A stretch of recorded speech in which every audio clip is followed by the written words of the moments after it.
My name's John Jablonski, and I'm going to start my session on getting to the heart of data privacy and security. I want to thank you all for attending today.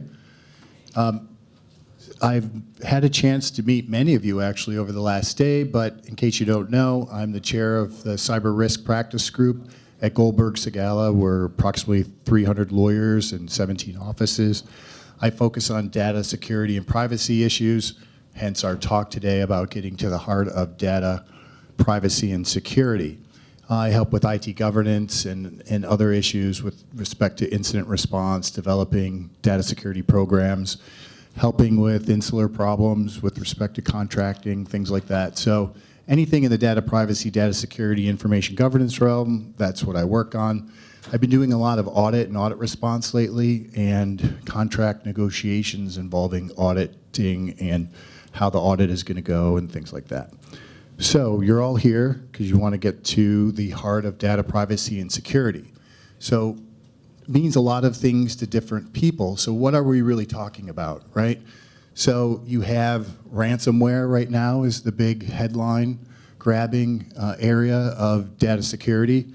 We have hackers, guys like me that are going to hack into your system and steal your data or use phishing exercises. We're now having problems with mobile devices. And how we're using our mobile devices, zero-day exploits, which is figuring out all the software that you haven't updated at your organization, how we can exploit that.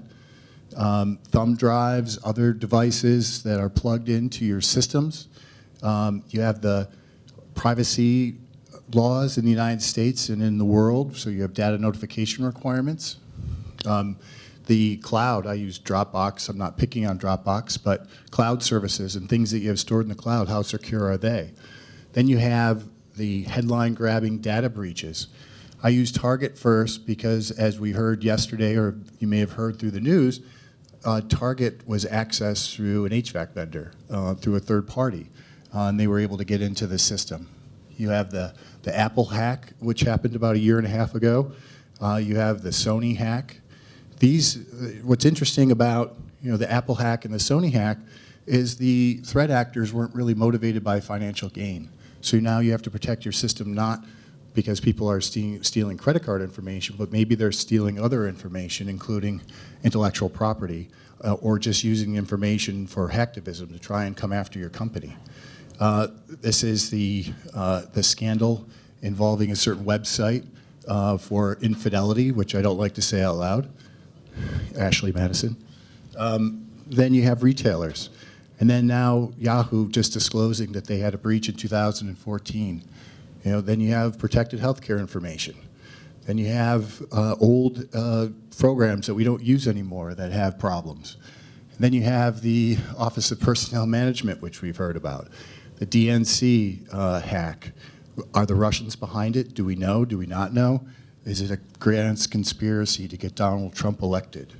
So, and then you have IoT devices, the Internet of Things. If anyone follows Krebs on security, I know I do. If you don't, very interesting website to follow, or follow him on LinkedIn. He just recently suffered a DDoS attack, a denial of service attack, because he outed some shady characters from Canada for some scams in the United States, and they actually spun up lots of devices like your Wi-Fi at your house and used it to attack his website and take it down.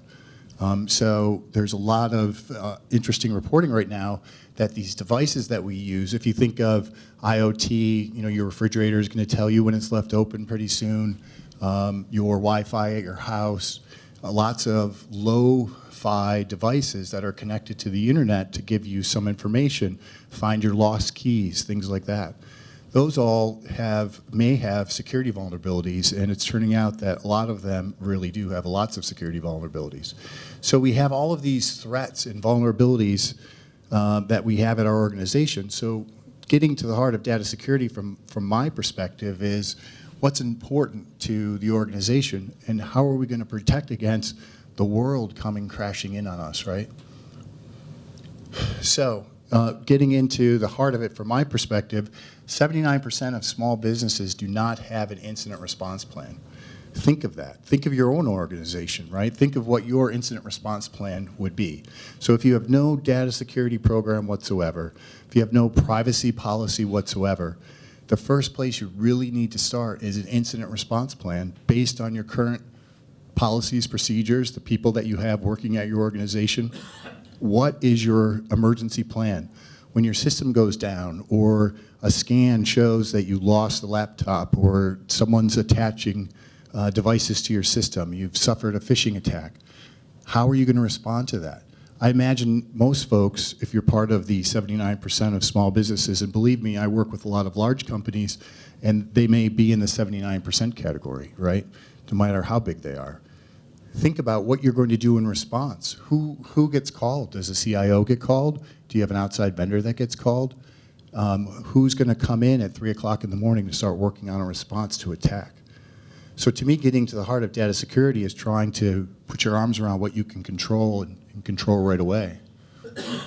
And what's amazing to me about this statistic is 63% admit to being victims of at least one cyber attack. And that's a whole range of things, and I have some slides to show that. So if you haven't seen the Verizon data breach investigations report, it's sort of on the nerdy side, which is why I like it, because I'm a bit of a nerd. But it is, from my perspective, interesting because they try to explain in English what I'll never be able to explain to you in computer geek speak, right? So it's very long, but the first few pages are sort of an executive summary, and it has a lot of great charts like this. It gives you a quick overview right away of what's happening out in the world. So this chart right here, percent of breaches per threat actor, motive over time. So this is geek speak for why are people doing this, right? So the number one reason, look at that, I have a pointer, is financial. And then way below financial is espionage. And espionage can include intellectual property. It can include spying on other governments. But really, I put into this category intellectual property. Finding out what your competitors are doing, trying to get the plans to the next great thing so I can copy it in some country that doesn't like the United States. And then you have way down here all the things we were talking about with hacktivism. People just goofing around, people don't like your company, people want to shut you down. So in this slide, you have number of breaches per threat action category over time. So based on various categories of activity, what are the number? And Verizon's been tracking this back before 2005, or actually at 2005. And so this really low response rate is because of the amount of data that they were collecting, not just because we were a safer environment in 2005, so don't be misled. But as we go over time and they get more and more people reporting, it really takes off. So hacking and malware really are the number one and number two activity. And hacking and malware is not some evil person sitting at their computer and hacking into your system. The large majority of these two items are from phishing attacks and social engineering to steal people's credentials for password attacks. So keep that in mind as we get to the heart of data security. People are stealing passwords, people are clicking on bad things, right? So percent of breaches per asset category over time.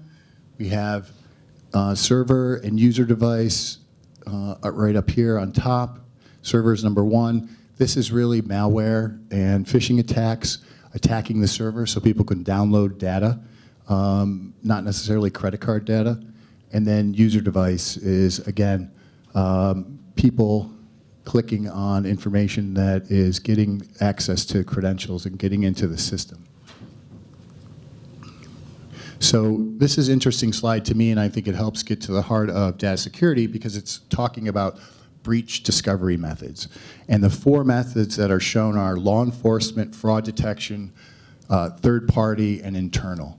And what's really interesting to me is, well, and I'll ask the audience, by a show of hands, who thinks fraud detection is a good thing if they detect fraud, right? A couple of people. So fraud detection is someone complaining that their credit card information has been used to purchase something, or their bank account has been emptied out. So if people are finding out that you were hacked because that the actors are stealing money, that's probably not a good thing, right? It's too late.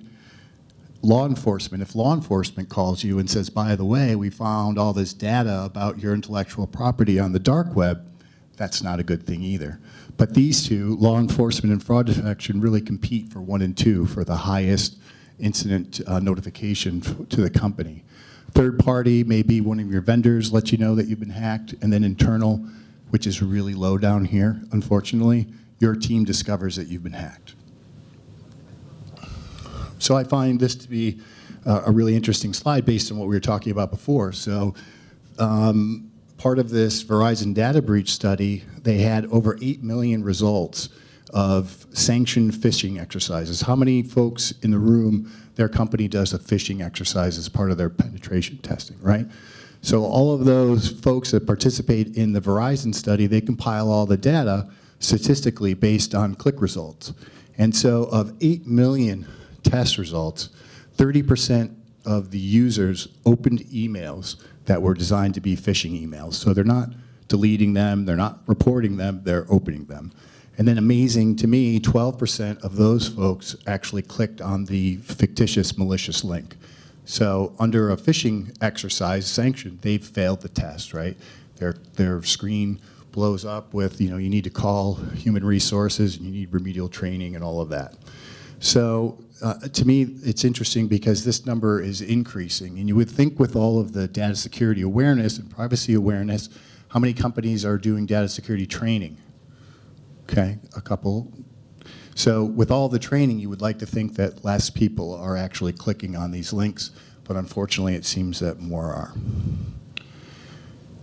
Also interesting to me, 63% of confirmed data breaches involved use of weak default stolen passwords in 2015, right? Password 123, someone's name, really weak passwords.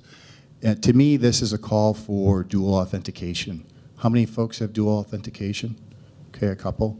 So there's a lot of interesting, easy tools out there for dual authentication. It just means a way of verifying your identity through a text message. Some people have little devices that give them an extra layer of security when logging on to an environment.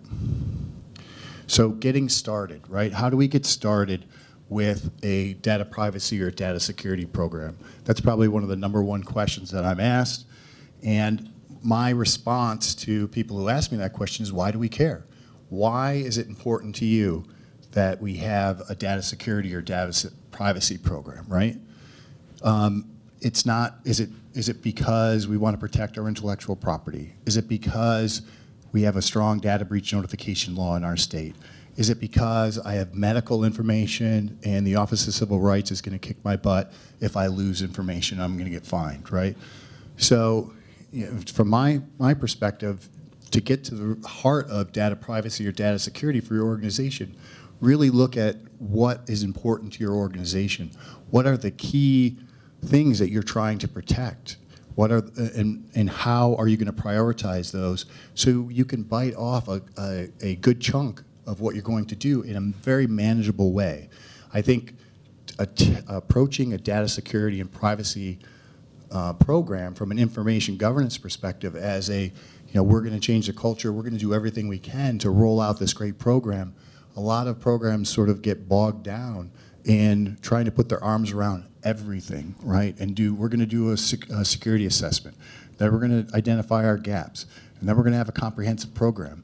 Well, 18 months later, you're still trying to figure out what your priorities are, in my experience. So try and look at what is really important to your organization. Do you have great intellectual property that if it's stolen, your company is going to go out of business? And I have countless stories of companies that lost their intellectual property. They've figured out who the bad guys are. They figured out that they were hacked. But 2 years later, other people are producing products that are almost identical, and they're going out of business. So it doesn't really matter. So that would be my challenge to you, is to think about why you really care. And then the next thing, for those categories of information that you really care about, do a really simple risk assessment. It doesn't have to be scientific. It's pretty straightforward. So I put on this chart the data value, right, the value to your organization. I have risk on one side of the scale, and I have safety on the other side of the scale. How safe is it? How safe do we need it to be? And what are the risks to us losing that information, someone accessing that information, someone stealing that information?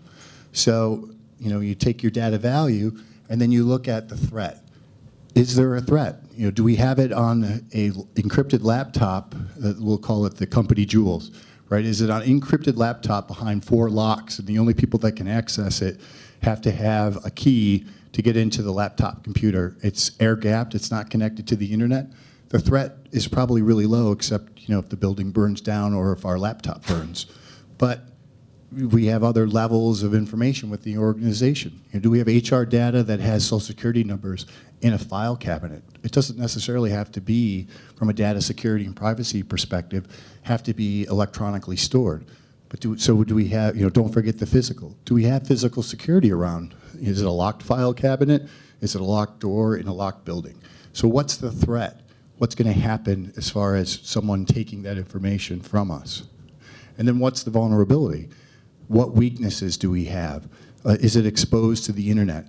Is it on our website? Is it a backdoor on our website that we don't know about? Is it a file share like Dropbox that it could be easily hacked? You'd be surprised if you just do Google searches with .pdf, how much information you'll find on company websites that they don't know is on the company website. Just because someone posted it, they're going to let it have a vendor get access to it, they forget about it. I've found plans for manufacturing, all kinds of stuff that companies don't know is exposed to the World Wide Web. So you look at the threat and the vulnerability, and then you assess the likelihood that that information is going to be taken, or that you're going to be subject to a hack because of the conduct around that particular threat, vulnerability, and likelihood. And then what's the harm? So if someone hacks our website and our website goes down, what's the harm? Are we mostly a brick and mortar company? Are people not going to know who we are? Are current customers going to know who we are? Do we do all of our business and our transactions through our website? If our website goes down, we're going to lose maybe $1 million a day. So we need to beef up security in our website. So prioritize those things that are important in your organization, and then start thinking of ways that you can protect those priorities. Any questions so far? All right. So in addition to harm, I look at reputation as being a harm. The reputational risk from your people learning that your company got hacked. I think one of the speakers the other day was talking about more and more the study that recently showed that people are moving from companies that have received hacks because it's a trust factor with your customer. And then the legal risk. We know about the data privacy laws in the United States. We heard yesterday with respect to all the notification laws, the legal risk from lawsuits, class action lawsuits. There's a whole host of legal risks, not to mention the risk that you may owe to a customer if it's a business-to-business transaction through a risk agreement where you've agreed to take on the risk from data security and privacy issues, things like that. So planning. If you understand the steps that we've just taken right now, really trying to get to what's important to your organization, what's important to your company, the ways that you think you need to protect the information, and the harm that you're going to have if that information is taken through our risk assessment that we just talked about, then it gets a little bit easier from my perspective to start building the team around what you're going to be doing with data privacy. I'll use as an example, if protected health information let me use a different example. So if PII, or personally identifiable information, or in the United States, most of the data breach laws call it personal information, if that's a chief concern of yours, then have just a PII project.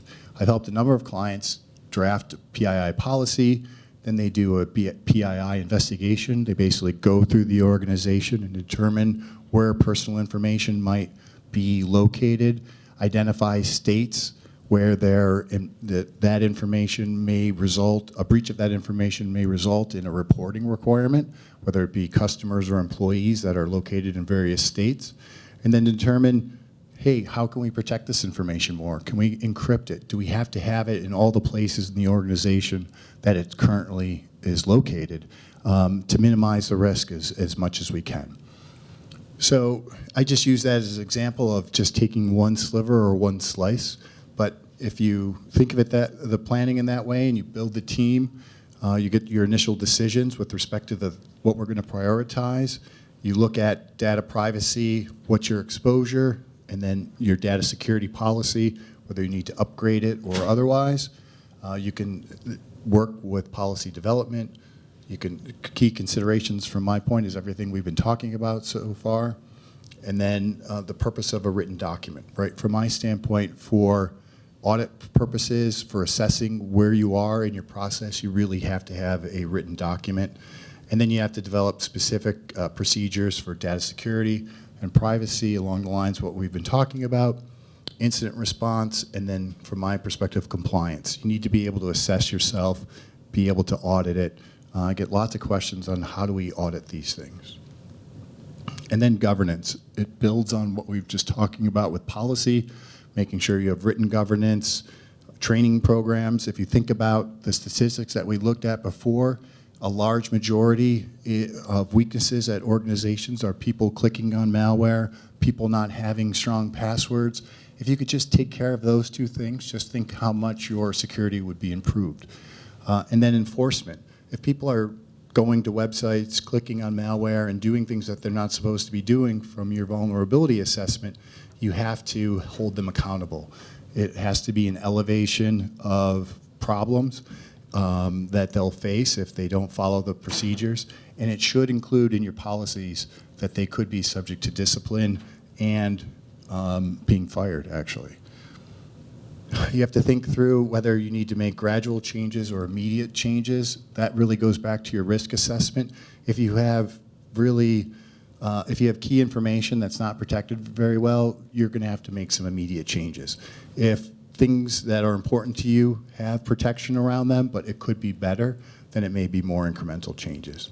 Think about needs versus wants. From my perspective, if you're audited a lot by your customers, then you should consider a SOC 2 certification or some other certification so that you can just demonstrate that to your customers that you take security seriously.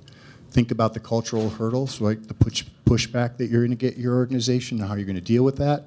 Look at your contract requirements, vendor management. Do you have the clause that you need in your contract that will allow you to audit your vendors? To me, that's a key weakness in a lot of contracts that I review. And my clients get a lot of pushback, actually. A lot of vendors don't want to open their data security and privacy books to their customers, which I find to be kind of strange. And then lastly, audits, and making sure that you actually go through and are able to audit folks. And then real quick, since we're out of time, implementing the plan, you have to have a strong leader that's a champion for pushing that along. Make sure that you do a maturity assessment, so you have a baseline from your beginning, and then you can assess your maturity as you move forward. I think it's really key to have a scorecard. It gives your team, your privacy team or your security team, a goal for the following year, something to work towards. It helps your project timeline. And then build into your process, make it more of a framework than just policies and procedures so that you can do continual process improvement. Make sure that you have reporting built into your program so that you can report to management the successes that you're having as you tackle privacy and security issues. You have to be open to addressing the evolving landscape. What that, from my perspective, that means these threats are going to change over time. New things are going to crop up that you're going to have to be responsive to. So you're going to have to update your incident response plans. You're going to have to develop different scenarios based on the threats that you face. Conduct incident response drills. I can't stress enough the importance of conducting incident response drills, and then manage the risk.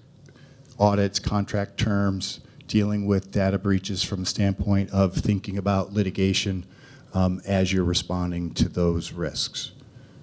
And we're out of time, and I want to thank you for your time. I'll be in the question and answer room, but I'm happy to answer some questions as soon as I hop down off the podium. So thank you very much.